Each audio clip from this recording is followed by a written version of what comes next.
Welcome to Abhinav Bharat. నేను అరవింద్. ఆంధ్రప్రదేశ్ ఆర్థిక గమనాన్ని మార్చబోతున్న మెగా ప్రాజెక్ట్ అదే బందర్ పోర్ట్. ఇది కేవలం ఏపీకే కాదు, మన పొరుగున ఉన్న తెలంగాణకు కూడా ఇది అతిపెద్ద లైఫ్ లైన్ కాబోతుంది. అసలు ఈ పోర్ట్ ఎప్పుడు పూర్తవుతుంది, ఎవరికి ఎక్కువ లాభం, గ్రౌండ్ లెవెల్ పనులు ఎంతవరకు వచ్చాయి అనే విషయాల గురించి అయితే ఈ వీడియోలో చర్చించే ప్రయత్నం చేద్దాం. అయితే మచిలీపట్నం పోర్టుకు సంబంధించి వివరాలు చూసుకుంటే, దీని యొక్క ప్రాజెక్ట్ నేపథ్యం గురించి చూసుకుంటే, బందర్ పోర్ట్ ఆంధ్రప్రదేశ్ తీర ప్రాంతంలో నిర్మిస్తున్న ఒక ప్రతిష్టాత్మక green field deep water port. ఇది చారిత్రాత్మకంగా మచిలీపట్నం ఒక ప్రముఖ వాణిజ్య కేంద్రం. ఇప్పుడు దానిని అత్యాధునిక సాంకేతికలతో ప్రభుత్వం అభివృద్ధి చేస్తుంది. అయితే ఎందుకు చేస్తుంది అంటే, ఇక్కడ పోర్ట్ అనేది గతంలోనే ఉంది, కానీ మధ్యకాలంలో కొంచెం అది మరుగున పడింది. కాబట్టి దానికి పూర్వ వైభవం తీసుకురావాలని చెప్పేసి ఆంధ్రప్రదేశ్ ప్రభుత్వం అయితే నిర్ణయం తీసుకొని ఈ పోర్టును అయితే పునఃప్రారంభం జరిగాయి. అయితే ఇది చూసుకుంటే, దీని యొక్క రకం చూసుకుంటే గ్రీన్ ఫీల్డ్ డీప్ వాటర్ పోర్టుగా ఇది చేస్తుంది. ఇది కృష్ణా జిల్లాలో ఉంటుంది. Machilipatnam port development corporation limited పర్యవేక్షణలో అయితే దీని నిర్మాణం జరుగుతుంది. అయితే దీని యొక్క విస్తీర్ణం చూసుకుంటే సుమారుగా 3,940 ఎకరాలలో దీని విస్తీర్ణం చూసుకుంటారు. దీనికి సంబంధించి బడ్జెట్ చూసుకుంటే మొదటి దశకు సుమారు 5,150 కోట్ల రూపాయలు అయితే కేటాయించారు. దీని యొక్క సామర్థ్యం చూసుకుంటే మొదటి దశలో 35 మిలియన్ టన్నులు, భవిష్యత్తులో దీన్ని 115 మిలియన్ టన్నుల వరకు పెంచవచ్చు అని చెప్పేసి అంచనా వేసుకుంటున్నారు. ఈ ప్రాజెక్ట్ యొక్క ప్రస్తుత నిర్మాణం పురోగతి గురించి చూసుకుంటే, ఈ ప్రాజెక్ట్ పనులు ప్రస్తుతం యుద్ధ ప్రాతిపదికన జరుగుతూ ఉన్నాయి. అయితే ఇప్పటిదాకా సుమారు 50% పనులైన అయితే పూర్తయినాయని తెలుస్తూ ఉంది. దీనికి సంబంధించి బ్రేక్ వాటర్స్ చూసుకుంటే, సముద్రపు అలల నుండి రక్షణ కల్పించే నార్త్ మరియు సౌత్ బ్రేక్ వాటర్స్ నిర్మాణం దాదాపు చివరి దశకు చేరుకుంది. అదేవిధంగా డ్రెడ్జింగ్ సంబంధించి చూసుకుంటే, భారీ ఓడలు రావడానికి వీలుగా సముద్ర గర్భాన్ని లోతు చేసే పనులు నిరంతరం కొనసాగుతున్నాయి. అయితే ఈ పోర్టుకు సంబంధించి అప్రోచ్మెంట్స్, రోడ్డు కనెక్టివిటీస్ చూసుకుంటే, పోర్టు నుండి ప్రధాన రహదారులకు అనుసంధానం చేసే 6 లేన్ల రోడ్డు పనులు అయితే పురోగతిలో ఉన్నాయి. అయితే దీనికి సంబంధించి గడువు చూసుకుంటే, మొదటి దశ పనులను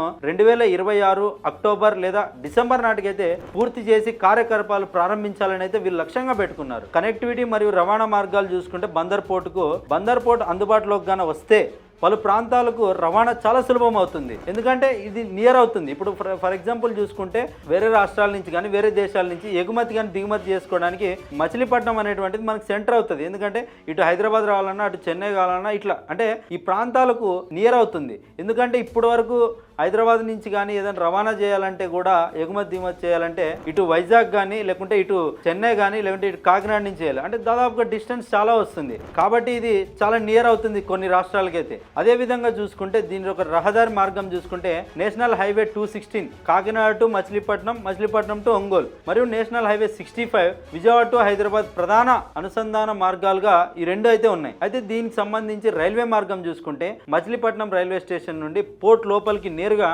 ప్రత్యేక రైల్వే లైన్ అయితే నిర్మిస్తూ ఉన్నారు.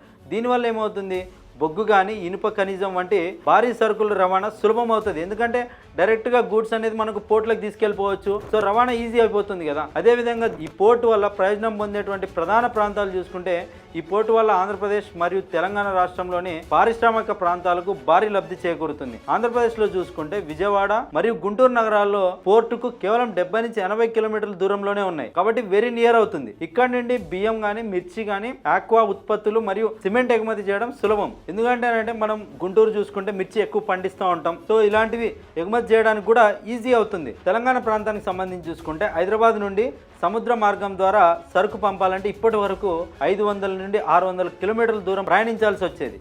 బందర్ పోర్టు వల్ల ఈ దూరం కేవలం 330 నుండి 350 కిలోమీటర్లకు తగ్గుతుందని చెప్పేసి కూడా అంచనా వేస్తున్నారు. ఇంత డిస్టెన్స్ తగ్గితే ఆటోమేటిక్గా మనకి ఏమవుతుంది, రవాణా ఖర్చు అయితే తగ్గుతూ ఉంటుంది, రవాణా సమయం కూడా తగ్గుతూ ఉంటుంది. ఆటోమేటిక్గా మనకు వచ్చేటువంటి ప్రోడక్ట్ కాస్ట్లు కూడా తగ్గుతాయి. ఎందుకంటే ఎప్పుడైతే ఒక కంపెనీకి కానీ, మ్యానుఫ్యాక్చరింగ్ కానీ, లేదంటే ఒక కంపెనీ రవాణా ఇలాంటి కొన్ని ఖర్చులు తగ్గుతాయో, ఆటోమేటిక్గా ప్రోడక్ట్ కాస్ట్ కూడా ఆటోమేటిక్ తగ్గుతుంది. ప్రజలకు తక్కువ ధరలోనే ఆ ప్రోడక్ట్స్ లభించే ఛాన్సెస్ కూడా ఉంటుంది. అయితే హైదరాబాద్లోని ఫార్మా కంపెనీలకు మరియు నల్గొండలోని సిమెంట్ పరిశ్రమలకు ఇది అతి సమీప ఓడరేవు అవుతుంది. ఆర్థిక ప్రాముఖ్యత మరియు ఉపాధికి సంబంధించినటువంటి విషయాలు చూసుకుంటే, పోర్ట్ రాకతో చుట్టుపక్కల లాజిస్టిక్స్, ఆహార శుద్ధి పరిశ్రమలు, మరియు వేర్ హౌసింగ్ రంగాలు అభివృద్ధి చెందుతాయి.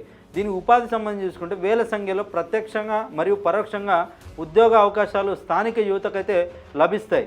అయితే దీనికి సంబంధించినటువంటి ఎగుమతులు పోటుకు చూసుకుంటే బొగ్గు, ఎరువులు, కంటైనర్లు మరియు వ్యవసాయ ఉత్పత్తులు ఎగుమతి దిగుమతులకు ఇది కేంద్ర బిందువుగా మారుతుంది. బందర్ పోర్ట్ పూర్తి స్థాయిలో గాన అందుబాటులోకి వస్తే దక్షిణ భారతదేశం యొక్క ఆర్థిక ముఖ చిత్రమే మారిపోతుందనేసి అంచనా వేస్తున్నారు. Thank you.